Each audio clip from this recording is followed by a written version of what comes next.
Punya tugas dari guru penggerak, pendidikan guru penggerak untuk menyebarkan pemahaman budaya positif ke sekolah. Jadi saya undang Bapak Ibu untuk hadir di sini. Kita sama-sama untuk belajar apa sih budaya positif itu, apa aja yang perlu kita perhatikan dalam pemahaman budaya positif. Nah, karena hari sudah siang, mungkin agak-agak ngantuk kita nih. Jadi maksud saya supaya jangan ngantuk, kalau es breaking nanti terlalu lama ya Bapak Ibu, atau agak-agak payah berdiri. Jadi kita yel aja ya, nanti kalau saya katakan SDN 030432 lain, yes semangat gitu ya Bapak Ibu. Oke, kita mulai ya. SDN 030432 lain, yes semangat. Iya, kurang semangat. Sekali lagi ya. SDN 030432 lain, yes semangat. Aduh, mudah-mudahan sampai pada akhirnya nanti kita semangat ya Bapak Ibu. Nah, jadi di sini saya akan mempresentasikan penyebaran pemahaman budaya positif. Nah, konsep inti budaya positif. Konsep inti budaya positif Bapak Ibu ada 6. Yang pertama adalah perubahan paradigma belajar, yang kedua disiplin positif, yang ketiga nilai-nilai kebajikan, yang keempat kebutuhan dasar manusia, yang kelima posisi kontrol guru, dan yang keenam adalah segitiga restitusi. Jadi sebelum saya presentasikan ke-6 konsep inti budaya positif, sebagai umat yang beragama, alangkah lebih baiknya agar acara kita sampai akhirnya nanti berjalan dengan lancar, kita berdoa dahulu. Kita berdoa dalam hati, izin saya membawakan dalam agama Kristen. Doa kita mulai.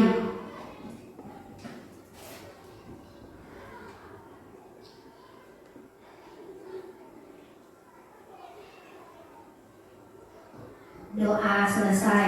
Baiklah Bapak Ibu, kita akan memulai konsep inti budaya positif yang pertama, yaitu perubahan paradigma belajar. Jadi sebenarnya kalau ada kata perubahan berarti dia berubah. Jadi sebelum kita lihat ini adalah perubahan paradigma belajar, ini intinya saja Bapak Ibu. Yang pertama adalah kalau pembelajaran berpusat pada guru. Nah, sekarang kalau kita sudah memahami apa, inilah yang akan kami sebarkan Bapak Ibu. Inilah yang akan kami sebarkan kepada Bapak Ibu, bahwasanya kalau dulu sistem paradigma belajar kita ada, itu adalah pembelajaran berpusat pada guru. Nah, pada saat ini perubahan paradigma belajar harus kita ubah menjadi pembelajaran berpusat pada siswa. Jadi dulu waktu saya masih sekolah pun begitu Bapak Ibu. Jadi datang nanti gurunya, buka halaman 5, catat, tulis, pergi dia kemana. Jadi untuk saat ini Bapak Ibu, kita usahakanlah pemahaman kita, paradigma berpikir kita, usahakan apa saja kebutuhan siswa, apa saja hal yang menyenangkan bagi siswa. Artinya kita ini guru adalah menuntun, seperti kita menanam padi Bapak Ibu. Guru itu adalah petani, siswa kita itu adalah padinya. Jadi bakune bagaimana supaya padi itu dapat tumbuh subur. Berarti kita yang berpikir petani itu. Oh, kita kasih pupuk. Oh, pada umur sekian begini. Sama dengan kita. Kalau dulu pembelajaran hanya guru yang ceramah, seperti saya ini kan ini itu anak-anak begini segala macam. Kalau sekarang jangan lagi Bapak Ibu. Kenapa? Kalau menurut Ki Hajar Dewantara, belajar itu adalah harus memenuhi kodrat alam dan kodrat zaman. Guru harus menghamba pada murid. Memang sebenarnya berat ya Bapak Ibu. Kitalah hamba murid. Kita menghamba pada murid. Nggak sanggup kita itu. Apalagi untuk anak-anak zaman sekarang yang memang pola pikirnya sudah sangat luar biasa.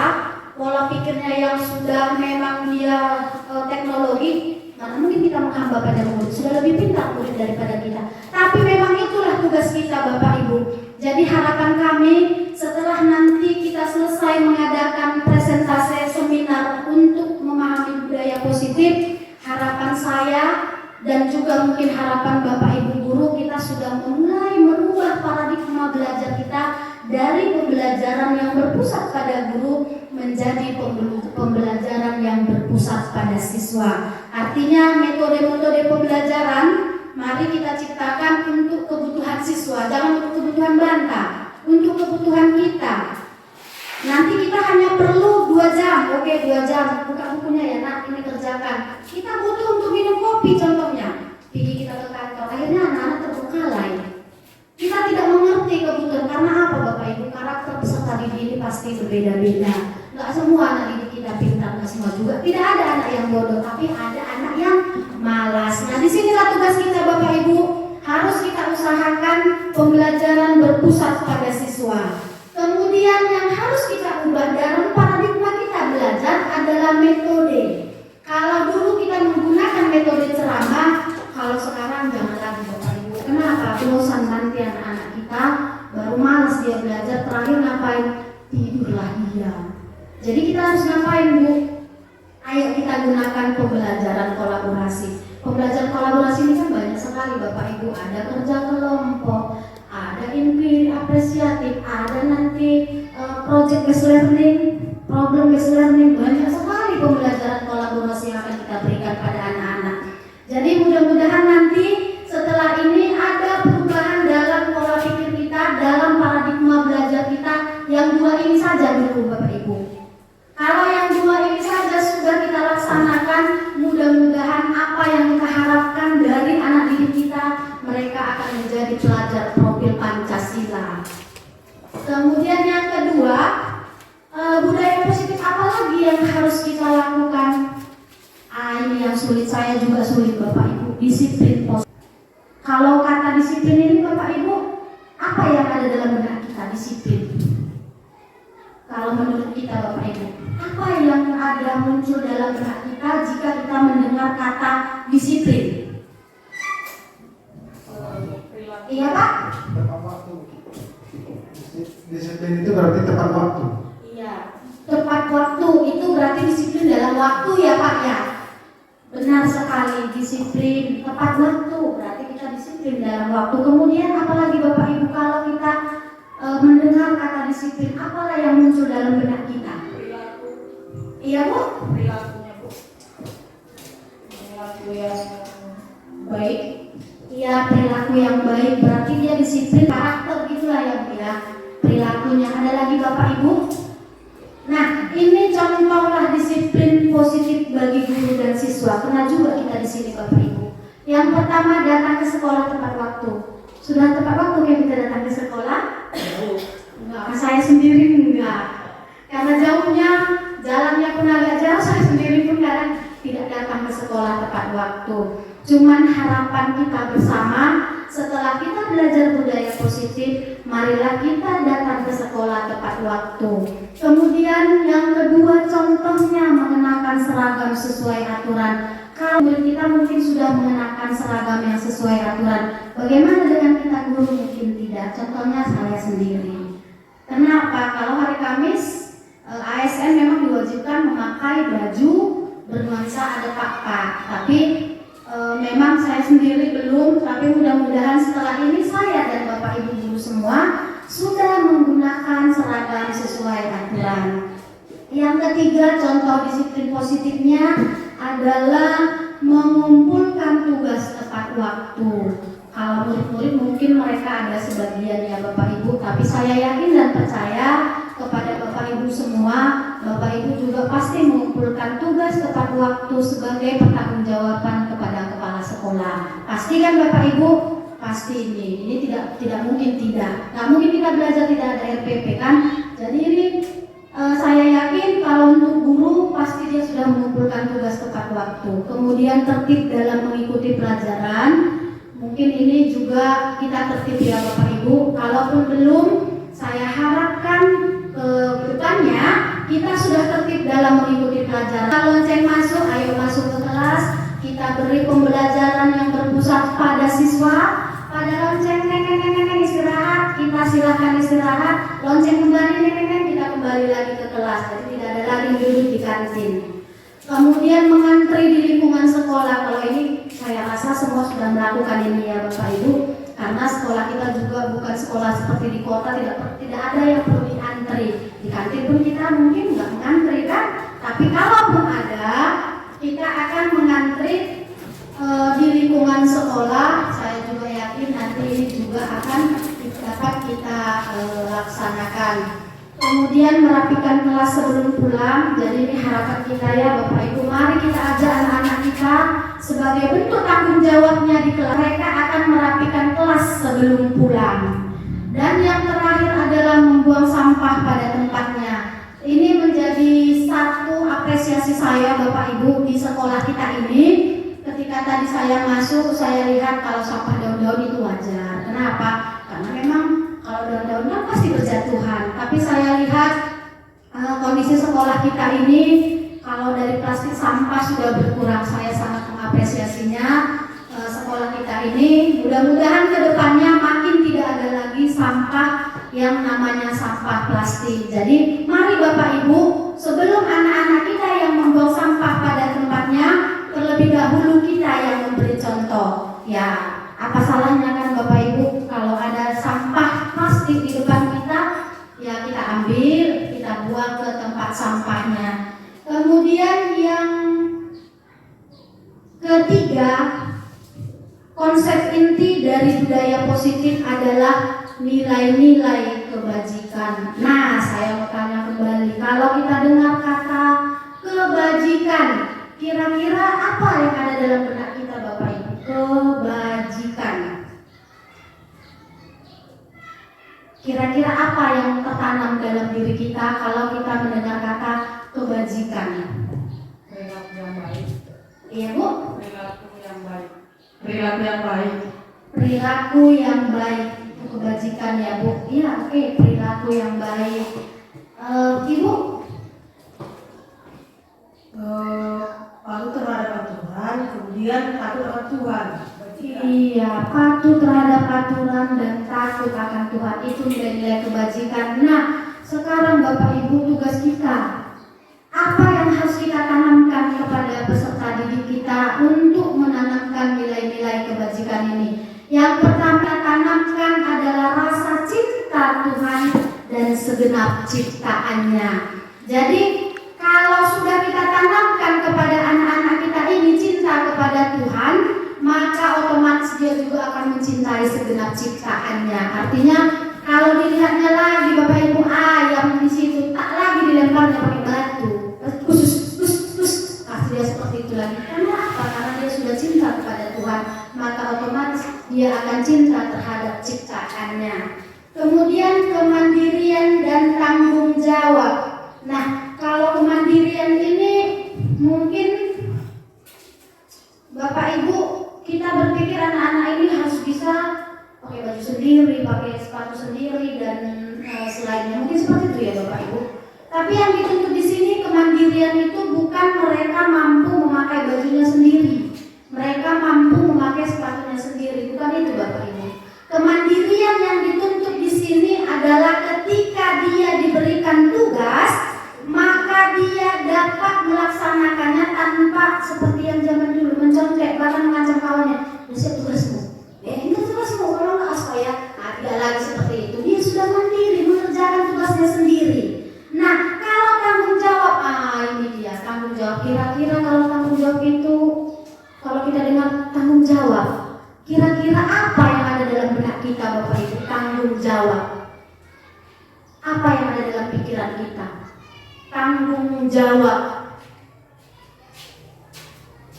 Kira-kira apa yang ada dalam benak kita Bapak Ibu ketika kita dengar kata tanggung jawab?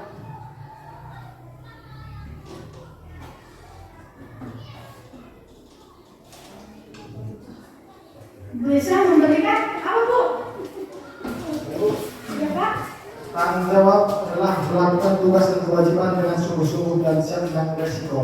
Iya benar Pak. Kemampuan kita melaksanakan tugas dengan sungguh-sungguh dan berani menerima risiko, itu benar tanggung jawab. Jadi inilah yang nilai kebajikan yang kedua yang harus kita tanamkan kepada anak-anak kita. Contohnya Bapak Ibu, yang sering terjadi adalah buku sekolah itu, tidak usah jauh-jauh, buku. Kita berikan tanggung jawab kepada dia, ini bukumu nak. Sampai kau nanti naik kelas, inilah buku paket itu. Kita lihat dia bertanggung jawab atau enggak, sungguh-sungguh atau dia tidak. Kalau seandainya kita naik kelas, kan mau buku paket kita hilang atau berkurang kan Bu? Berarti apa? Berarti anak didik kita belum bertanggung jawab akan apa yang kita berikan. Jadi Bapak Ibu, harapan saya, harapan Bapak Ibu dan juga harapan semua orang, saya rasa tanggung jawab terhadap peserta didik, terhadap anak-anak kita, ini yang harus kita tanamkan. Jadi nanti ketika mereka kita berikan sesuatu, contohnya seperti buku paket tadi, kita nggak lagi susah Bapak Ibu, nggak lagi kita marah-marah, mana buku paketmu? Kenapa hilang? Tidak lagi seperti itu. Kenapa? Bertanggung jawab atas tugas yang kita beri, yaitu menjaga dan merawat buku paket tersebut. Nah, kemudian nilai-nilai kebajikan apalagi Bapak Ibu, kejujuran ini juga yang paling penting ya Bapak Ibu. Kenapa? Karena banyak kita lihat anak-anak kita ini udah nggak lagi jujur, sudah tidak lagi jujur. Contohnya, contoh kecil saja Bapak Ibu. Kalau kita kasih tugas, dia tidak selesai. Kenapa tak selesai tugasmu nak? Mungkin dia akan berbohong. Apa katanya? Pergi kami berpesta semalam, kan ada yang pesta. Aja dia pulang kami udah jam 1 malam. Padahal ada yang pesta. Itu juga sudah tidak jujur. Jadi bagaimana kita menerapkan nilai-nilai kebajikan, khususnya kejujuran kepada anak didik kita? Ya kita juga harus jujur lah Bapak Ibu. Nanti kita itu kenapa datang terlambat? Oh iya ibu tadi di sana kempeskan kereta ibu, padahal karena ada kawannya menggosip sebentar. Kan sudah tak jujur kita. Itu dia. Kemudian apalagi Bapak Ibu, amanah. Amanahnya hampir sama dengan tanggung jawab ya Bapak Ibu, tapi dia beda tipis. Kemudian hormat dan santun. Nah ini juga sudah kita rasakan. Saya pribadi juga sudah merasakan kalau hormat dan santun ini sudah langka, sudah hampir tidak ada lagi. Kenapa? Kalau dulu saya rasakan ketika saya melihat guru saya sudah lari tuh Bapak Ibu, lari takut saya sembunyi. Jangan nanti dilihat Bapak itu sama Ibu itu saya di sini. Kenapa? Saya terlalu hormat mungkin kita dulu, terlalu santun dengan mereka. Tapi kalau sekarang jangan kita harapkan lagi Bapak Ibu. Dilihatnya kita datang dia, mau kemana Bu? Pasti begitu katanya, tak takut lagi dia. Artinya kita guru hormati, bukan gila hormat, maaf, bukan gila hormat, tapi alangkah baiknya ketika peserta didik kita mempunyai rasa hormat dan santun kepada kita. Kemudian nilai-nilai kebajikan apalagi dermawan, suka menolong dan gotong royong.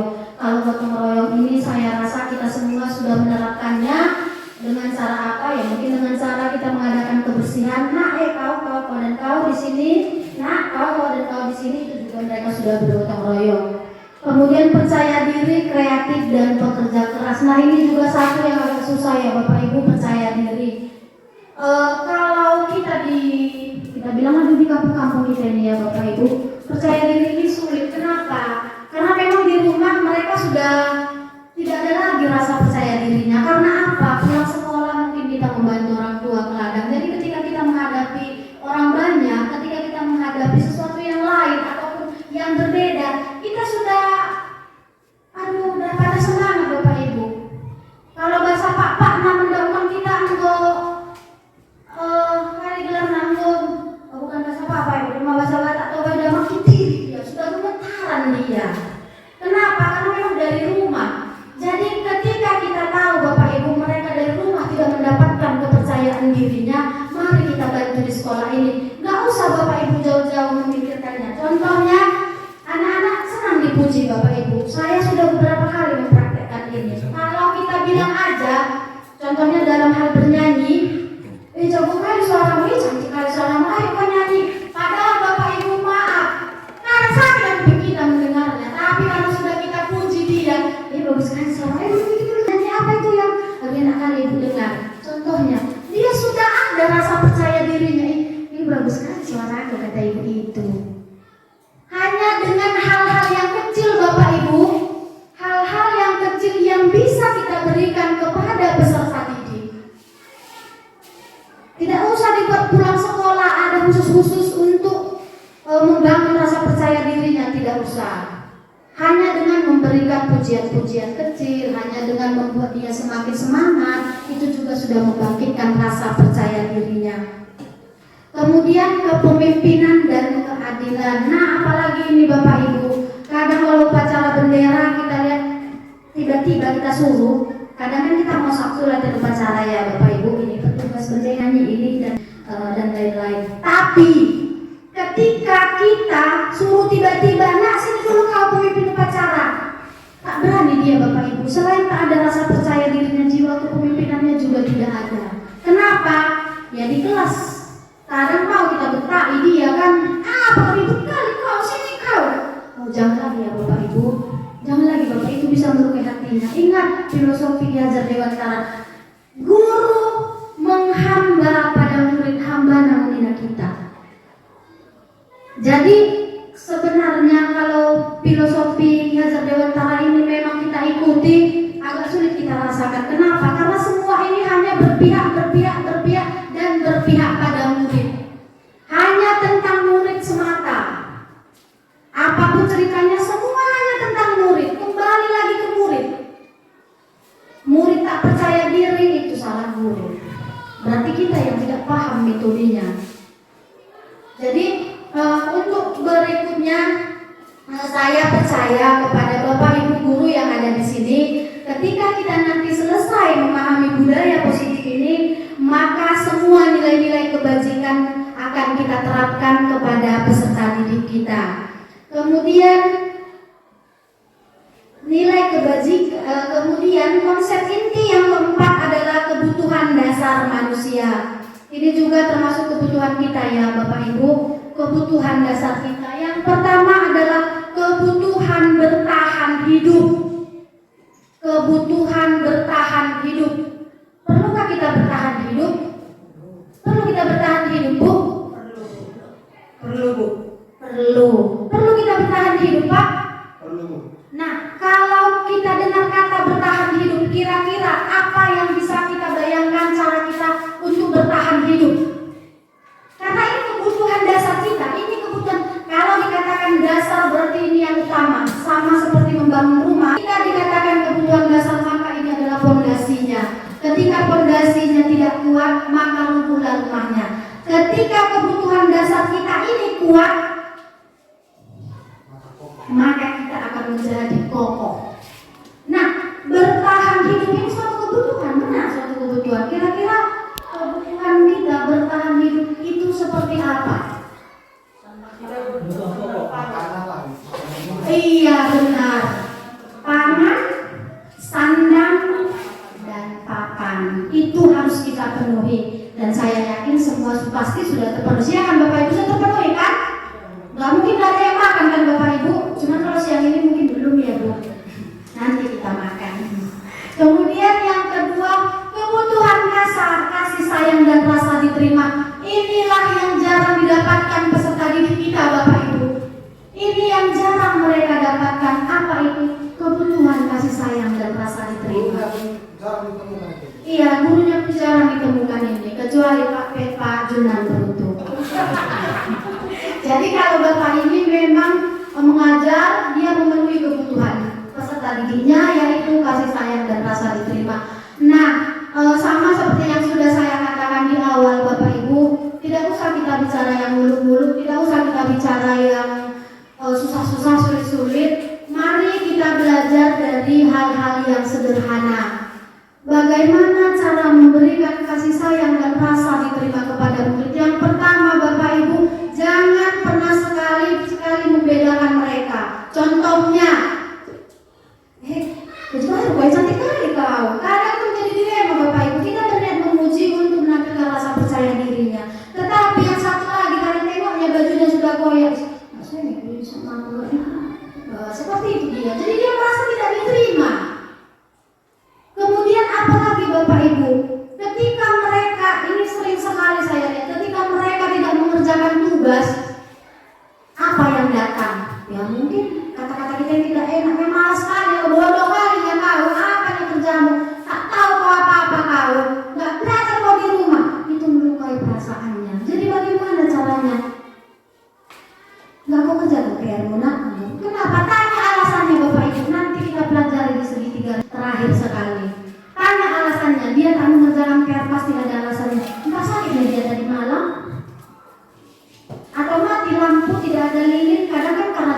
lampu, kita tak punya lilin, kita tak punya persediaan lampu petrol, jadi dia tak belajar. Jadi Bapak Ibu, tolong kebutuhan kasih sayang dan rasa diterima kepada peserta didik kita, marilah mulai saat ini kita tanamkan agar apa? Yakinlah Bapak Ibu, seperti kata pepatah, tak kenal maka tak sayang. Kalau dia tak kenal sama kita, yakinlah Bapak Ibu, maka mereka bisa menyayangi kita. Kalau sama murid saya prinsipnya menjadi guru hanya satu Bapak Ibu, hanya satu prinsip saya menjadi guru.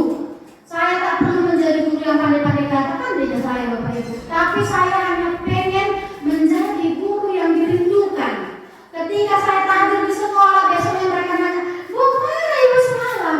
Saya hanya itu aja prinsip saya. Saya nggak pandai-pandai kalinya, dia kan Pak Juna, pandai-pandai kalinya saya Bapak Ibu. Tapi saya hanya pengen menjadi guru yang dirindukan oleh murid-murid saya. Kenapa? Karena kasih sayang. Nggak mungkin mereka rindu kalau tak sayang saya sama mereka. Kalau saya pukulnya mereka terus, malah saya dari sana udah disukai saya Bapak Ibu, nanti lebih datang ada kasih seperti mereka. Tapi kalau sudah kita sayang dengan mereka, kita menerima mereka, mudah-mudahan Bapak Ibu kita akan menjadi guru yang dirindukan murid-murid kita. Kemudian yang ketiga adalah kebutuhan kebebasan. Nah, contohnya seperti murid kita Bapak Ibu, kebutuhan kebebasan. Contohnya menggambar. Kadang menggambar ini anak-anak didik kita kan kita kasih buku gambar, ada pewarnanya, ada krayonnya dan lain sebagainya. Kadang kita paksa mereka kan Bapak Ibu. Sekarang gambar dulu rumah. Sementara nggak suka dia gambar rumah Bapak Ibu. Dia sukanya gambar bunga, suka dia sama bunga. Dan kita kenapa kok gambar bunga? Tadi aku bilang mau gambar rumah. Nggak bebas dia Bapak Ibu mengapresiasikan apa yang ada dalam pikirannya. Kemudian kita bilang lagi, sekarang kita lari-lari. Nggak suka dia lari Bapak Ibu, ada yang suka dia yang lari. Tak semua anak-anak kita ini suka berlari. Tak semua suka anak-anak kita ini menari. Jadi untuk mengatasinya bagaimana Bapak Ibu? Ketika ada pelajaran menggambar, silakan Nak, hari ini kita menggambar ya, terserah mau gambar apa.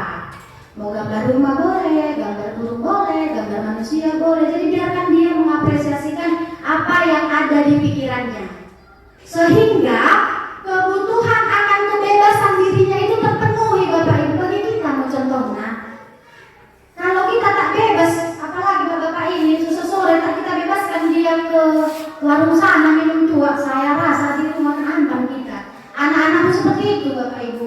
Jadi biarkan kita beri mereka kebutuhan kebebasan dalam arti bukan bebas yang negatif ya Bapak Ibu, artinya dalam pembelajaran. Kadang-kadang pun suka kali ya kita guru ini maksa bikin ini warna merah, bukan warna kuning, ini warna merah.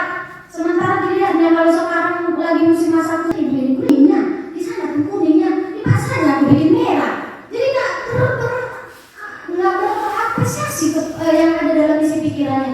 Jadi biarkan aja lah Bapak Ibu. Biarkan mau mewarnai apa warnanya. Kalau dibikin orang mukanya hitam, mungkin dia dari ladang. Jadi kena apa itu bahasa bapaknya? Yang hitam itu, kena hitam mukanya kan, kena arang mukanya. Ya wajar dibikin mukanya hitam karena yang dibayangkannya apa? Dibayangkannya ketika dia di ladang sama bapaknya. Wajar dibikin mukanya hitam. Kenapa kok bikin mukamu hitam? Ini harusnya mukanya diputing, nggak semua glowing orang Bapak Ibu. Itu dia. Jadi jangan, artinya mari kita berikan kebutuhan kebebasan kepada peserta didik kita untuk mengapresiasikan apa yang ada dalam benaknya, apa yang ada dalam pikirannya, apa yang ingin disampaikannya kepada kita. Apalagi satu saya lihat, kebebasan berpendapat. Saya pernah observasi Bapak Ibu, saya duduk aja ya. Nggak bilang apa-apa saya dari awal sampai akhir 2 JP, bayangkan Bapak Ibu 70 menit. Bertanya muridnya, Bu, nggak kenapa apa yang Ibu tulis? Langsung aja, tahu? Nah, aku macam kamu ketemu. Aduh, saya tunggu aja lah Bapak Ibu. Mau dibuat nanti nilai rendah, saya pun bingung, buat nilai tinggi sudah tak sesuai. Jadi biarkan mereka, dia tak nampak yang ditanyanya, siapa lagi ditanyanya? Nggak mungkin pergi dia ke ruangan yang lain ditanya, Pak saya nggak nampak apa yang mungkin. Jadi biarkanlah mereka mengumumkan pendapatnya. Apalagi sekarang kita Bapak Ibu kalau belajar kan, bukalah dulu buku ini, nah kerjakanlah dulu, tunjuk tangan dia Bu. Oh, pertama masih bagus menjawab. Nomor 3 nggak ngerti saya Bu Kemen. Kau tadi kan udah menerangkan, kenapa kau tak tahu? Ada kebebasannya bertanya, jadi takut. Jadi nanti kita tanya pun seperti kita Bapak Ibu. Sudah saya perhatikan rapat, seminar, workshop dan lain sebagainya, bintek. Kalau ditanya nanti, bagaimana Bapak Ibu? Pas. Bagaimana Bapak Ibu? Pas. Tak mungkin tak ada pertanyaan Bapak Ibu. Nggak sempurna semua narasumber itu. Tapi karena apa? Kebutuhan kebebasan kita mungkin mulai dari kita sekolah sampai bekerja itu tidak kita dapatkan, sehingga kita terbiasa tidak bisa bebas mengemukakan pendapat. Ada pun yang mengganjali hati kita, udah itu aja cepat pulang. Udah itu nanti dipikir orang sana aku yang apa kali. Jadi takut kita, padahal apa? Kita tidak mendapatkannya. Jadi marilah Bapak Ibu, anak-anak kita, peserta didik kita berikan mereka kebebasan. Mudah-mudahan ketika mereka nanti sudah menjelma menjadi manusia yang dewasa, sudah bekerja, dia tidak lagi seperti kita. Tak berani kita mengungkapkan pendapat. Mereka itu sudah seperti debat. Bukan, itu salah. Datang yang satu bukan, itu salah. Enak kalau rapat seperti itu. Kemudian yang keempat, kebutuhan akan kesenangan. Nah ini juga yang jarang sekali mungkin didapatkan oleh peserta didik kita. Jadi Bapak Ibu, maksud saya seperti ini. Ketika saya juga dulu sekolah setiap pagi, saya malas sekali bangun ke sekolah. Terus saya ingat ke sekolah ini menjadi beban bagi saya. Kenapa? Di sekolah ini saya dimarahi aja terus. Karena banyak kali pertanyaan saya, kalah guru saya, tidak saya. Karena apa sih saya bertanya, sedangkan dinilai pun saya 80 saya tidak terima. Kenapa? Saya rasa jawaban saya benar, saya maju ke depan. Bu ini kan benar, kenapa ibu salah? Mau saya bilang itu. Jadi gurunya tidak suka. Jadi ketika bangun pagi saya malas sekali. Karena satu, saya anggap ke sekolah itu menjadi beban. Kenapa menjadi beban? Karena di sekolah dia tidak mendapatkan kesenangan. Harusnya kalau sekolah kan bersenang-senang dia kan. Sekolah pergi semangat, bangun pagi nak, iya nak, makan, ganti baju, bahkan mau diikat mamanya rambutnya, kok semak dia cepat. Dibawanya karet lari di jalan diikat rambutnya, itu cepat-cepat kali kamu ke sekolah. Kenapa? Ibu jumpa sama guru senang kali ya kalau di sekolah. Saya kuliah ada sekolah senang kali aku, saya kuliah ibu itu senang kali aku, saya kuliah bapak itu, aduh senang anakku. Bahkan kalau lonceng mau pulang, cepat kali berlonceng ini, buat datangnya aku. Kenapa? Senang dia di sekolah Bapak Ibu. Itu harus kita terapkan. Jangan nanti jam 10 ditunggu-tunggunya lonceng. Bahkan kadang lupa guru bikin lonceng kan dia bawa jam. Bu udah lonceng, istirahat kita. Kenapa ada pertanyaan seperti itu? Tak suka dia nengok kita Bapak Ibu. Kenapa dia tak suka? Tak senang dia sekolah. Jadi harapan saya semoga setelah ini kita bisa memenuhi kebutuhan akan kesenangan terhadap peserta didik kita. Nggak usah mulu-mulu seperti yang saya katakan tadi Bapak Ibu. Bukan harus kita beri mereka jajannya 5.000. Ini jajan 5.000 pergi ke kantin, enggak. Kita hanya memberikan dia kesannya bisa menjadi contoh teladan bagi mereka. Kita bisa yang dirindukan mereka, mudah-mudahan dia akan senang ke sekolah. Dan yang terakhir adalah kebutuhan akan kekuasaan. Ini memang agak berat bahasanya untuk anak-anak ya Bapak Ibu. Kekuasaan. Terus kayak mana rupanya kekuasaan sama anak-anak? Apa artinya kekuasaan rupanya? Nah, kalau kekuasaan katanya di sini Bapak Ibu sama seperti kalau sudah kita tunjuk ketua kelas di ruangan ini. Ketua kelasnya si Ucok. Berarti dia berpikir bahwa ketua kelas ini di bawah guru. Ketika guru tidak ada di ruangan kelas, maka dia yang berhak terhadap teman-temannya di satu ruangan tersebut. Nah, masuk kita tanyalah si Butet. Butet, ada tadi yang ribut. Si Ucok kan sudah tersinggung dia Bu.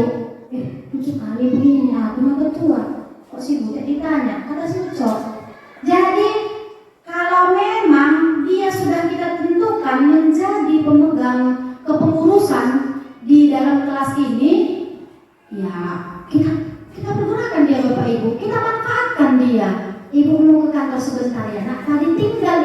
pulpen ibu. Tak bisa ibu nilai PR kalian.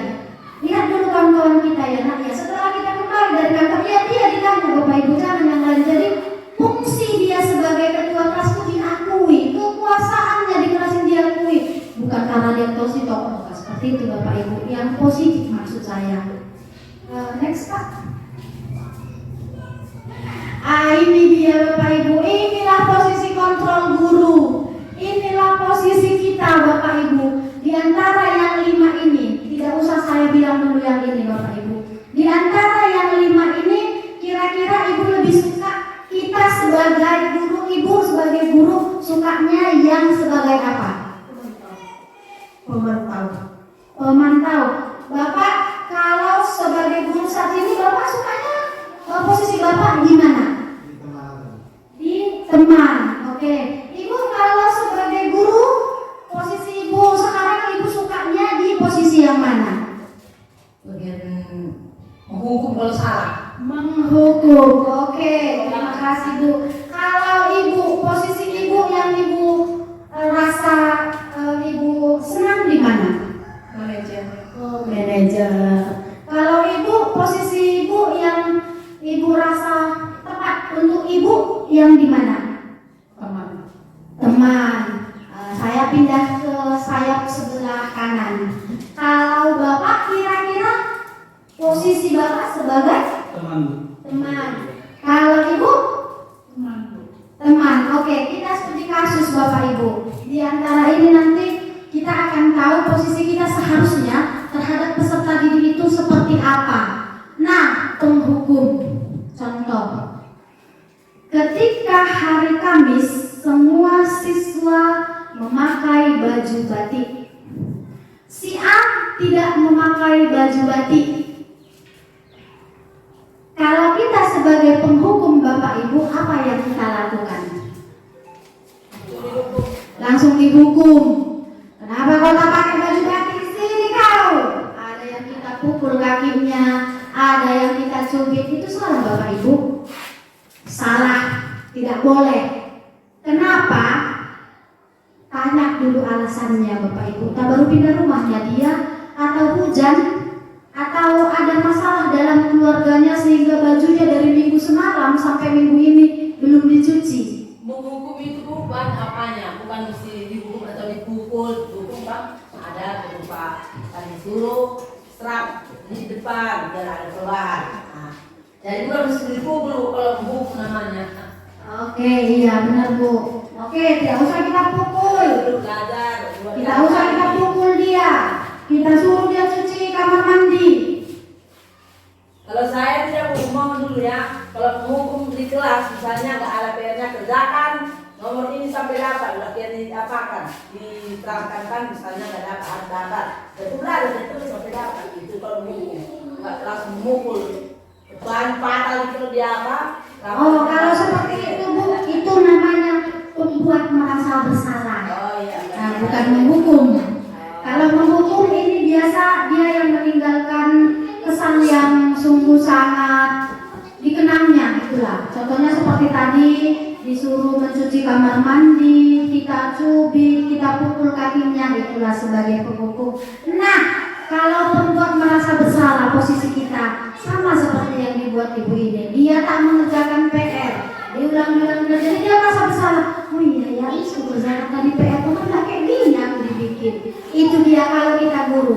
Kemudian sering kita buat seperti ini sama anak-anak. Rupanya itu salah Bapak Ibu. Saya juga baru tahu. Saya juga sering di posisi pembuat merasa bersalah. Saya sering membuat peserta didik saya merasa bersalah sama saya. Nah, tolonglah dulu. Usahakan Ibu. Rupanya tidak boleh Bapak Ibu. Gak boleh kita minta tolong. Jadi dia merasa kayak bersalah sekali. Aduh, udah minta tolong Ibu itu sama aku. Kayak mana lah itu. Aduh. Jadi seperti itu peserta didik kita kan.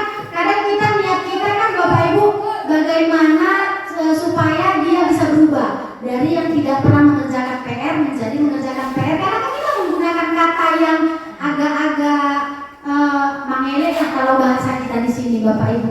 Ya besok kerjakan tugasmu ya nak. Tolong ya nak ya. Nah, seperti itu. Rupanya itu hanya membuat mereka merasa bersalah Bapak Ibu. Hanya membuat mereka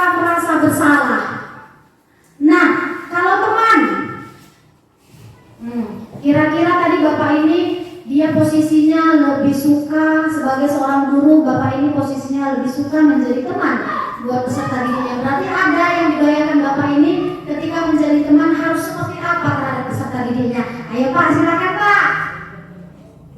Kalau ibaratnya teman itu Bu, ibaratnya ada batasannya tapi tidak terlalu apa kali dia Bu. Ibaratnya kita itu teman belajar dia gitu. Itulah kira-kira. Oke, berarti kita anggap kita dengan siswa kita menjadi teman belajar, besti-besti lah ya Pak ya. Besti-besti. Jadi kalau besti-besti ini Pak, kalau sama-sama teman kan Pak enaknya kita ngomong. Kayak saya sama Ibu Cigo enaknya saya ngomong, kau nggak ada tema begitu. Jadi yang namanya teman pasti cara berbicara kita sudah lebih dekat dengan yang lain. Nah, kalau kita buat seperti itu Pak, peserta didik kita, yakinlah mereka nanti gimana ya kalau teman, dia pun nanti jadinya, Pak, ada Pak, Bapak ini loh. Nah, seperti itu dia Pak. Tapi saya yakin dan percaya jika Bapak Ibu mengambil posisi kita sebagai teman, saya yakin Bapak Ibu pasti sudah punya batasan masing-masing untuk menghindari besti-besti tadi. Nah, yang keempat sebagai pemantau. Nah, kalau pemantau ini dia sebenarnya kata kecilnya ini hanya mencili-cili, hanya menenang-nenang, hanya melihat saja. Namanya pun memantau. Kayak CCTV-nya ini. Datang dia ngasih Chef, tugasmu belum Bu? Nggak ditanya yang mana yang sudah tolong, cuma memantaunya dia. Kamu nomor berapa yang nggak siap? Nomor 3. Oh, kesana ya. Hanya seperti itu Bapak Ibu. Kalau kita sebagai pemantau. Jadi yang kelima ini dia Bapak Ibu. Kalau bisa setelah ini kita menjadi posisi manajer buat peserta didik kita. Kenapa? Seperti di bola itu Bapak Ibu. Kalau manajer ada rolling pemain, manajer kan yang ngasih ke meja panitia rolling dari pemain. Kemudian kalau ada celah sedikit untuk memasukkan bola ke dalam gawang, pasti aja kiri tendang dia saya kecil. Nah, itulah harus seperti itu kita. Artinya kita mengarahkan anak didik kita bagaimana supaya dia bisa menjadi siswa yang berkarakter profil pelajar Pancasila. Kita yang menentukannya Bapak Ibu. Kan kalau manajer tak pernah dihukum pemain bolanya kan Bapak Ibu, nggak pernah dihukum, tak ada yang pemain bola. Jadi kalau kita sebagai manajer, kita lihat dia, ini kan nak harusnya seperti ini, kau bikin ini begini, berhasil dia Bapak Ibu. Itu manajer. Jadi harapan saya Bapak Ibu, setelah ini janganlah kita menjadi guru yang suka menghukum, kita membuat mereka menjadi merasa bersalah, bisa menjadi teman tapi kita batasi. Kalau mau menjadi pemantau ya setidaknya kalau ada pertanyaan atau yang tidak dimengerti ya kita terangkan kepada mereka. Kalau bisa marilah kita menjadi manajer, kita yang melihat mereka. Kalau yang pemain bola kayak mana supaya bolanya bisa masuk ke gawang, sama seperti yang didik kita, kayak mana supaya caranya siap berkalkulator petahun dibikinnya itu. Ditanya ada sama anak SMP dibikinnya, tapi bukan itu yang kita inginkan Bapak Ibu. Kan kita yang kita pemain bola itu, oh kalau ini kesini, dan dia yang menempatkan. Kau di sayap kiri, kau pertahanan, kau jadi kiper, kau yang ini kenapa? Karena dia yang sudah mengerti karakteristik pemain bola itu. Dan di sini kita juga harus mengerti karakteristik yang menurut kita supaya kita tahu dia menempatkannya seperti apa. Nah ini dia Bapak Ibu yang keenam, konsep inti dari budaya positif adalah segitiga restitusi. Dan ini yang tidak pernah kita kerjakan. Kadang kita kerjakan hanya sampai poin 1-2 atau 2-3 atau 1-3. Tak kita kerjakan ini Bapak. Inilah Bapak Ibu yang paling penting dalam menghadapi peserta didik kita di sekolah. Segitiga restitusi. Apa itu? Yang pertama, menstabilkan identitas. Jadi kita buat mereka seperti teman tadi Bapak Ibu. Kadang kan kalau anak-anak bersalah, kope mau naik ngokok bodoh kali kau, udah tahu kayak itu, pergi kau, jangan kau di situ. Kan mau gitu Bapak Ibu. Jadi kita tanya dulu, tadi Ibu dengar katanya kamu berkelahi ya nak ya. kenapa kamu berkelahi? Kemudian validasi tindakan yang salah. Nah, menurut kamu nak, iya kita tanya Bapak Ibu, yang kau tadi bertengkar salah apa enggak? Ini belum apa-apa sudah kita marahi dia kan? Kemudian menanyakan keyakinan. Nah, kalau seperti itu, gimana ya supaya bisa jangan lagi kayak gitu? Nah, tetap dia kita tanya. Jadi ini ada contohnya. Ini dia Bapak Ibu. Kalau menstabilkan identitas yang pertama adalah kita harus berdasarkan bahwa membuat kesalahan adalah bagian dari proses pembelajaran. Kalau anak-anak kita salah, itu proses pembelajaran. Jangan kita marah. Memang itulah prosesnya. Memang harus salah dia. Karena apa? Karena kesalahan adalah proses pembelajaran. Tidak ada yang benar semua ya Bapak Ibu. Jadi kalau salah anak-anak kita, berarti mereka sedang berproses di pembelajaran tersebut. Kemudian yang kedua, menggeser identitas gagal ke identitas sukses. Kalau kita tahu anak-anak kita salah Bapak Ibu, berarti dia lagi menggeser kegagalannya menjadi sebuah kesuksesan. Karena apa? Ketika dia salah, kita ingatkan dia salah. Kenapa? Kita katakan kepadanya bahwa itu tidak benar. Berarti nanti dalam pola pikirnya, dalam pikiran anak kita, oh iya ya, nggak boleh memang seperti itu. Berarti ketika dia sudah berpikir seperti itu, dia tidak akan melakukan kesalahan yang sama. Berarti dia akan menjadi dari yang gagal tadi akan menjadi sukses. Next. Kemudian yang kedua adalah validasi tindakan yang salah. Nah, kalau ini Bapak Ibu, yang pertama adalah kita harus belajar bahwa setiap perilaku memenuhi suatu kebutuhan tertentu. Nah, anak-anak kita tadi nakal Bapak Ibu. Contohnya kita merasa tidak puas dengan mereka, kita merasa tidak suka dengan mereka, kita merasa itu mereka mau memenuhi kebutuhannya, Bu. Karena dia bandel, karena merasa dia kebutuhan akan kesenangannya tidak ada, kebutuhan akan kepuasannya tidak ada, kebutuhannya akan kebebasannya tidak ada. Jadi kita harus mengerti, oh dia nakal berarti ada satu. Kan mau anak-anak kita Bapak Ibu cari perhatian, di rumah mungkin yang didapatkannya. Jadi di sini saya cari perhatian, berarti dia berupaya itu mau memenuhi kebutuhan yang 5 tadi. Kemudian guru akan, ini Bapak Ibu, kalau sudah kita validasi tindakan mereka, maka pemikiran kita yang stimulus respon menjadi proaktif. Artinya, kalau pertama kita lihat anak-anak tadi langsung marah kita, kau bodoh kali kau.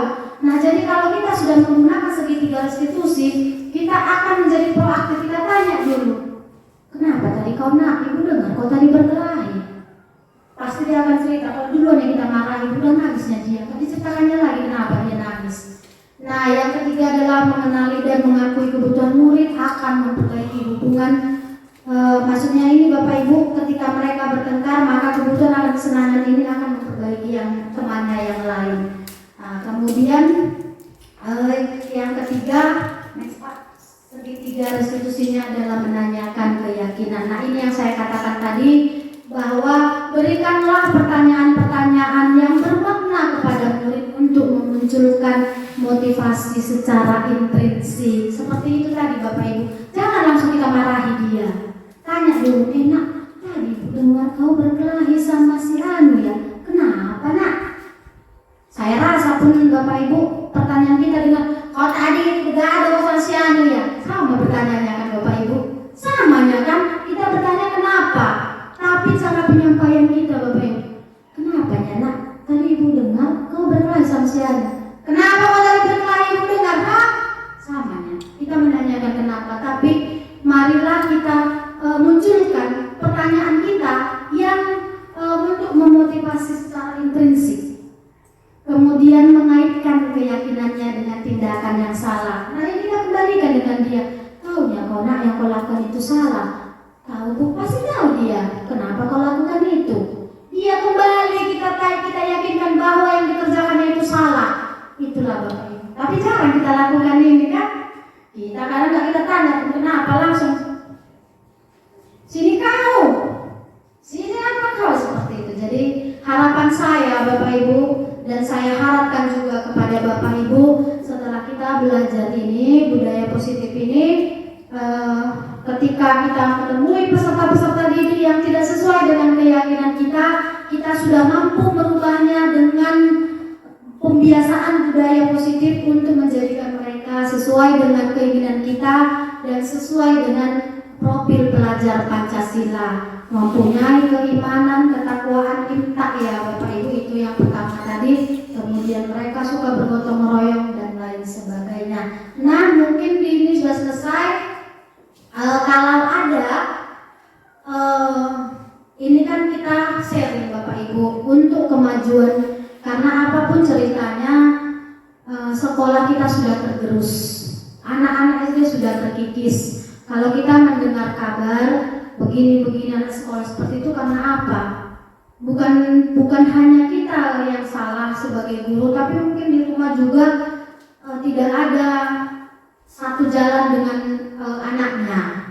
Maksud saya, ketika mereka tidak mendapatkan apa yang kita harapkan dari rumah, marilah kita berikan di sekolah. Nah, jadi setelah kita pelajari ini Bapak Ibu, sebelum terima kasih jua-jua, ada yang mau sharing atau ada yang menghadapi masalah atau ini sudah terlalu nakal, kalau tidak dihukum, kalau kita pakai segitiga restitusi, ada jalan keluarnya, seperti itu dia. Mari Bapak Ibu kita sharing supaya nanti setelah ini kita sudah mulai melakukan pembiasaan budaya positif kepada peserta didik kita. Bapak? Jangan lagi pas Bu. Pas Bu. Tidak boleh Bu. Ayo. Iya Pak. Baik, seperti yang Ibu utarakan tadi, semua pembelajaran harus sesuai dengan aturan yang ada. Yang ingin saya tanyakan, Bu, karena selama ini kita hadapi siswa-siswa ada yang bandel, ada yang agak mengerti apa yang kita katakan. Tapi kalau sesuai dengan zaman sekarang, Bu, harus kita seperti kembali kepada yang semula, masa zaman Hukum ya Pak ya. militer dan polisi. Kenapa?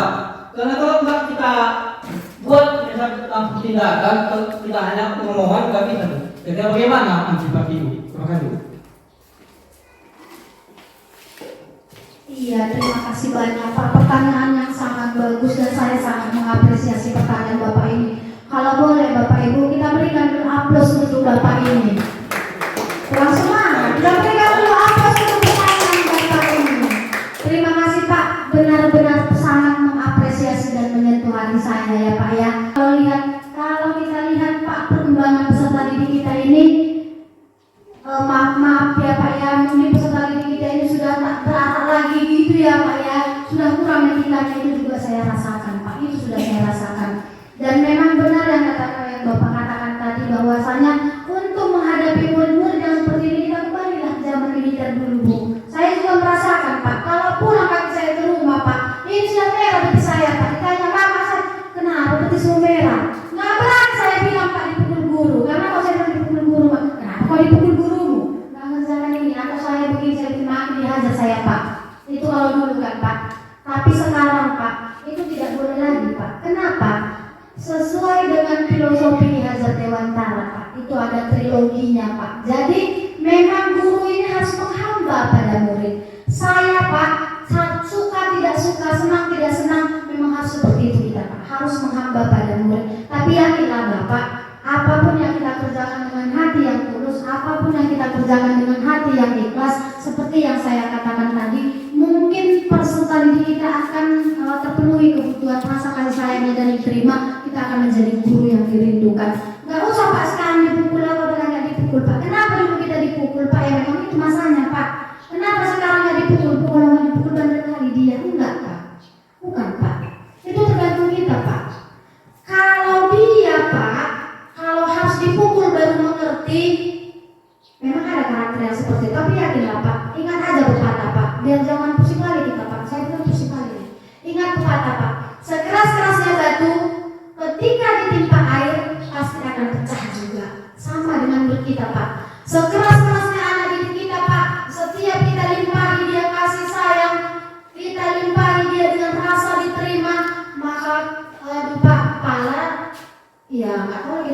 terbentuk dari apa Pak? Tapi yakinlah Bapak, ketika itu Bapak terapkan, maka mukul hukum itu tidak akan berlaku lagi Pak. Kenapa? Udah sayang dia sama kita Pak. Yakinlah Bapak Ibu, murid yang melawan karena dia tidak suka dengan kita. Karena murid yang melawan pastinya ada rasa, aduh, seperti yang saya katakan tadi Pak, tak suka dia sama kita maka melawan. Coba kalau suka, berdiri aja kita di sini udah senang dia di sana Pak, belum kita mengajar. Itu sudah saya rasakan Pak. Jadi percayalah Bapak, ayo kita limpahkan kasih sayang terhadap anak kita. Mari kita berikan dia rasa diterima, mari kita berikan dia kebutuhan akan kebebasan. Maka dengan sendirinya murid tersebut akan menjadi murid yang berkarakter yang sesuai dengan yang kita inginkan. Jadi ketika ada murid yang memang harus dihukum Pak, jangan lagi Pak, makin tak suka nanti dia sama kita. Setelah besar Pak, jumpa sang Bapak jadi polisi pula dia Pak. Lengkap Bapak pakai helm, lengkap semua, sudah prit. Mana pentil kereta Bapak? Ada jadi dicari. Kenapa sepion kereta Bapak cuma satu? Supaya apa? Diingatnya Pak, tak suka dia sama kita. Terus ini terus pukulinya, terus harus kau ya, harus dapat kau sekali ini. Bahaya kita Pak. Tapi yakinlah Bapak, ketika kita memberikan kasih sayang terhadap dia, ketika dia nanti menjadi orang yang beras, itu doa kita. Ya, jumpa Pak, jangan dikasih nanti Pak, baru yang makan, ayo Pak makan, udah makan saya nak, enggak ada orang yang disalahkan Pak, enak sekali Pak. Jadi marilah kita tanamkan Bapak Ibu mulai sekarang, jangan lagi ada menghukum. Seperti yang saya katakan tadi, yakinlah Bapak Ibu, selama kita memberikan kasih sayang kepada mereka, seperti prinsip tadi, sekeras-kerasnya batu, ketika ditimpa air, mereka akan pecah. Sama dengan kasih sayang. Sebandel-bandelnya dia, kalau kita sayangi, nggak mungkin dia nggak berubah. Pala hatinya yang terbuat dari batu, maka dia tak bisa menimbulkan, nggak ada kasih sayang dalam hatinya. Itu sudah lain cerita. Itu kita berdoa kepada Tuhan Yang Maha Esa supaya segera bertobat. Itu aja itu, nggak usah pusing kita. Nah, ada lagi Bapak Ibu?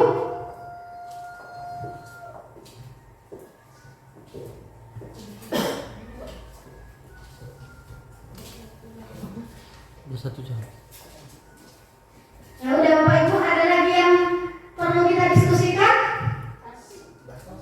Oke, jadi untuk pemahaman budaya positif, saya harapkan Bapak Ibu semuanya mulai besok sudah melakukan pembiasaan positif di sekolah kita ini terhadap peserta didik kita, sehingga apa yang kita harapkan menjadi tercapai, terutama dalam karakter peserta didik kita. Mari kita lahirkan karakter-karakter yang baru, karakter-karakter yang memang kita harapkan supaya mereka bisa menjadi pelajar Pancasila. Jadi akhir kata saya akhiri, tupak mau si merpara, ruang mudahan parira, menumpak mau Tuhan bebaka, juan kita karina. Jadi karena tadi kita sudah mengakhirinya dengan doa, alangkah baiknya kita juga mengakhirinya dengan doa. Kita mulai, kita berdoa. Izin saya membawakan dalam agama Kristen.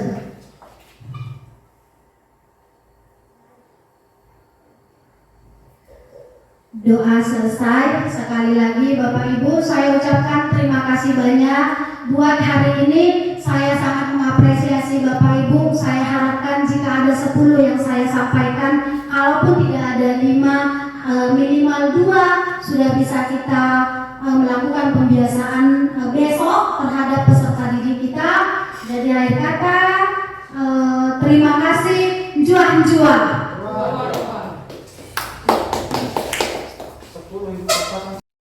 Jadi Bapak Ibu, ini adalah bentuk implementasi salah satu contoh sederhana implementasi budaya positif yang sudah saya lakukan di sekolah. Apa itu? Yaitu pembiasaan 5S.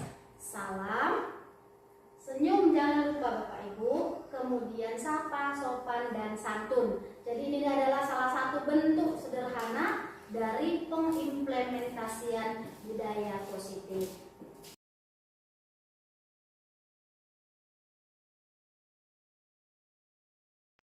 Terima kasih saya ucapkan buat Bapak Ibu peserta seminar. yang sudah hadir pada hari ini untuk mengikuti seminar tentang penyebaran budaya positif. Jadi sebelum saya masuk menjadi CGP, apalagi belum belajar di modul 14, saya belum menerapkan yang namanya budaya positif. Tetapi setelah belajar di modul 14, penerapan budaya positif lambat laun sudah saya terapkan di kelas, terutama di lingkungan sekolah saya.